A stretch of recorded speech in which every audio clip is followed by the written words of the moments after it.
بلوچستان کے دارالحکومت کوئٹہ میں وزیر اعلیٰ بلوچستان سرفراز بگٹی کا احتجاجی مظاہروں کے دوران سخت حالات میں فرائض کی انجام دہی پر خواتین پولیس اہلکاروں کو شاباش۔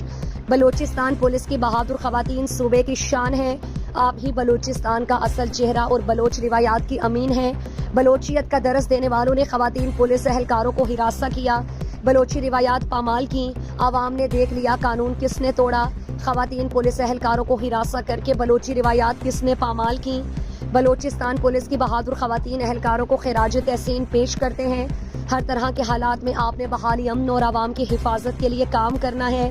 حکومت آپ کے ساتھ ہے، کسی کو قانون ہاتھ میں لینے کی اجازت نہیں دے سکتے۔ آپ نے ریاست سے وفاداری کا جو حلف لیا اس کی ہر صورت پاسداری کرنی ہے۔ خواتین پولیس اہلکاروں کو سیلف ڈیفنس اور پولیسنگ کی جدید تربیت دیں گے۔ پیشہ ورانہ استعداد کار میں اضافے کے لیے پولیس کورس کو جدید خطوط پر استوار کیا جائے۔ وزیر اعلیٰ کا بلوچستان پولیس کو فوری طور پر 5 واٹر کینن وینز دینے کا اعلان۔ حکومت ہر طرح کے حالات سے نمرداسمہ ہونے کے لیے تیار ہے۔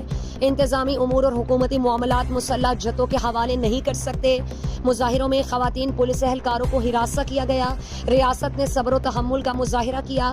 ہمارے صبر کو کمزوری نہ سمجھا جائے، قانون کے مطابق کارروائی ضرور ہوگی۔ خواتین پولیس اہلکاروں کو ہراساں کرنے والوں کی نشاندہی کر کے انہیں قانون کے کٹہرے میں لائیں گے۔ وزیر اعلیٰ بلوچستان کا مظاہروں میں ڈیوٹی سر انجام دینے والی خواتین کے لیے 5 لاکھ روپے ٹوکن آف اپریسیشن کا اعلان۔ ملاقات میں I G police Balochistan Abdul Khaliq Sheikh, D I G C T D Aitzaz Hussain Goraya بھی موجود تھے۔